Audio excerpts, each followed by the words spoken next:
Hello everyone.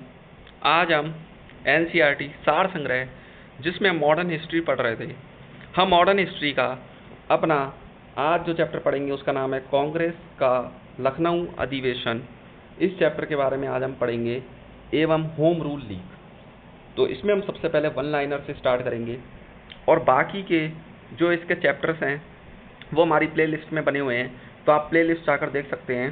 उसके अंदर modern history की प्लेलिस्ट अलग बना रखी है, इंडियन ज्योग्राफी की प्लेलिस्ट अलग बनी हुई है और जनरल साइंस की भी प्लेलिस्ट अलग से बना रखी है, तो आप उसको भी जाकर देख सकते हैं। उसके अंदर भी बिल्कुल सीक्वेंस से सारे चैप्टर कराए गए हैं।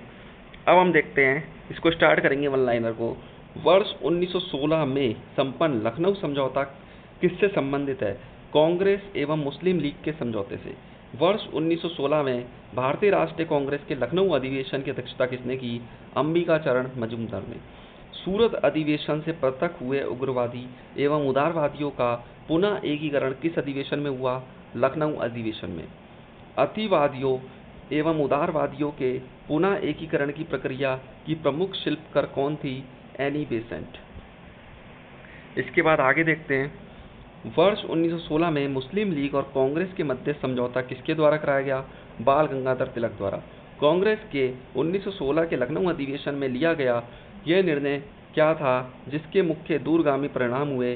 कांग्रेस द्वारा मुस्लिम लीग की पृथक निर्वाचन क्षेत्र की मांग स्वीकार। मोहम्मद अली जिन्ना को हिंदू मुस्लिम एकता का दूत किसने कहा? सरोजनी नायडू ने। मदन मोहन मालवीय ने कांग्रेस एवं मुस्लिम लीग के मध्य होने वाले समझौते का विरोध किया था। भारत में होम रूल लीग की अवधारणा किस देश से ली गई है? आयरलैंड से। प्रथम विश्व युद्ध के दौरान कौन सा आंदोलन भारत में लोकप्रिय हुआ था? होम रूल आंदोलन। अप्रैल 1916 में तिलक ने पूना महाराष्ट्र में से होम रूल आंदोलन आरंभ किया था, जबकि एनी बेसेंट के नेतृत्व में सितंबर 1916 में अडयार मद्रास से होम रूल आंदोलन प्रारंभ किया गया था।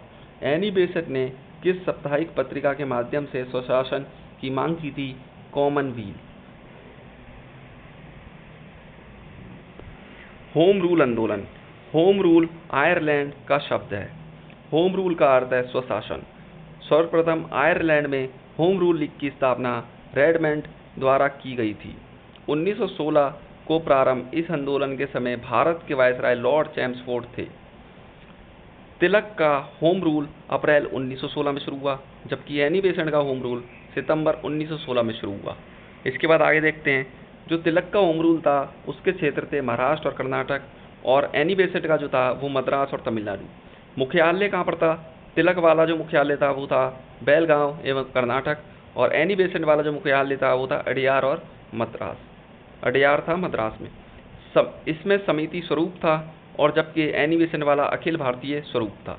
इसके जो अध्यक्ष थे तिलक वाला, इसके अंदर NC केलकर एवं जोसेफ बैप्टिस्ट, और इसमें जो सचिव थे वो थे जॉर्ज अरुंडेल। इसके बाद आगे देखते हैं, इसका जो उद्देश्य था तिलक वाले का वो स्वराज मेरा जन्मसिद्ध अधिकार है, और इसका जो उद्देश्य था स्वशासन की स्थापना। प्रचार माध्यम मराठा व केसरी। इसके जो प्रचार कराया गया था मराठा और केसरी अखबार से किया गया था, न्यूज़पेपर से, और जबकि इसमें प्रचार कराया गया था कॉमनवेल्थ व न्यू इंडिया से। इसके बाद आगे देखते हैं, फैबियन आंदोलन का प्रस्ताव किसने दिया था? एनी बेसेंट ने। तिलक तथा एनी बेसेंट द्वारा बनाए गए होम रूल लीग आंदोलन की शाखाओं को किस वर्ष एक कर दिया गया? वर्ष 1918 में। वर्ष 1915 में अमेरिका में होम रूल लीग का गठन किसके द्वारा किया गया? लाला लाजपत राय के द्वारा। एनी बेसेंट की होम रूल लीग के साथ George Arundale, CP Ramaswamy Iyer, VP Wadia, Motilal Nehru, Tej Bahadur Sapru, Madan Mohan Malviya आदि संबंध लोग थे। 2 जनवरी 1916 को लंदन में भारतीय होम रूल लीग की स्थापना की गई। इसके महासचिव D. ग्राम पोल थे। इसके बाद आगे चलते हैं, आगे हम देखेंगे अपना नेक्स्ट चैप्टर जिसका नाम है ट्रेड यूनियन एवं साम्यवादी दल। तो इसमें देखते हैं, वर्ष 1980 में गठित भारत का प्रथम मजदूर संगठन बॉम्बे मिल हैंड्स की स्थापना किसके द्वारा की गई? NM लोखंडे के द्वारा।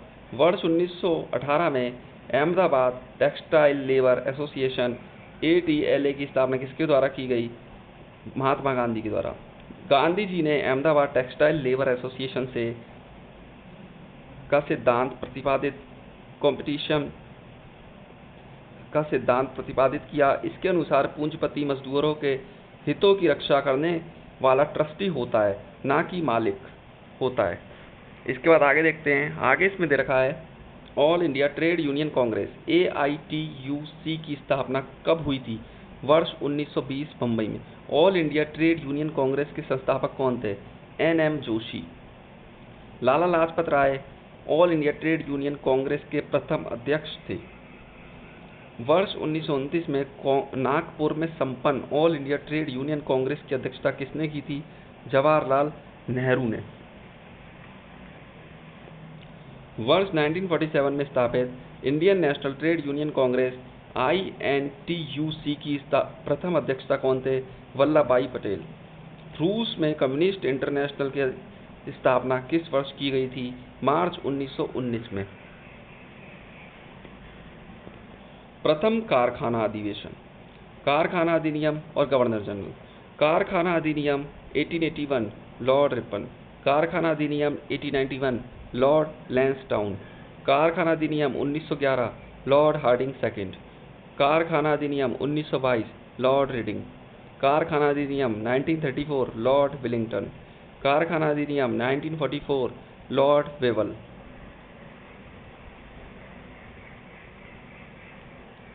सन 1927 में भारत में सर्वप्रथम 1 मई को मजदूर दिवस लेबर डे मनाया गया, जो भारत में मजदूरों की बढ़ती हुई राजनीतिक चेतना का सूचक था। कम्युनिस्ट इंटरनेशनल के सदस्य बनने वाला प्रथम भारतीय कौन थे? मानवेंद्र नाथ रॉय।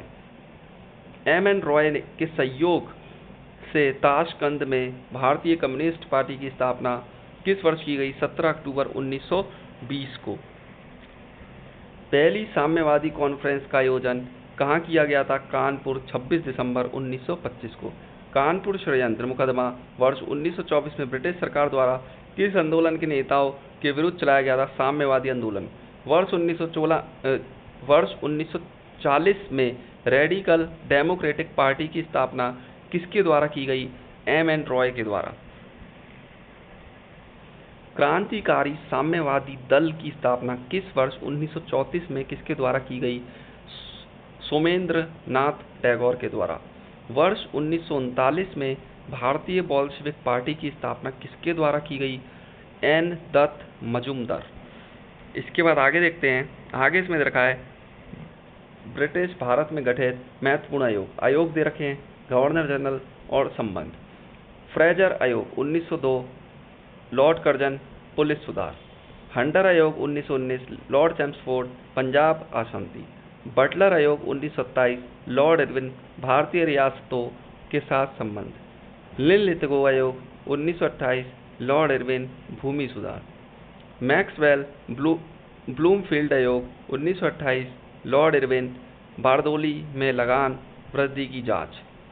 हिटले आयोग 1929 लॉर्ड इरविन श्रम। सप्रू आयोग 1935 लॉर्ड विलिंगटन बेरोजगारी।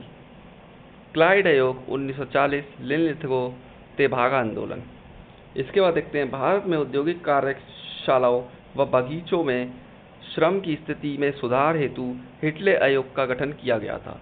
तो आज के लिए बस इतना ही, और हम अपनी नेक्स्ट क्लास में इसका जो नेक्स्ट चैप्टर है महात्मा गांधी एवं उनके प्रारंभिक आंदोलन के बारे में पढ़ेंगे। ये बहुत ही इंपॉर्टेंट चैप्टर है और इसके बाकी के चैप्टर जो हैं वो हमारी प्लेलिस्ट में बने हुए हैं, तो आप उसको जाकर देख सकते हैं। तो आज के लिए बस इतना ही। Thank you so much.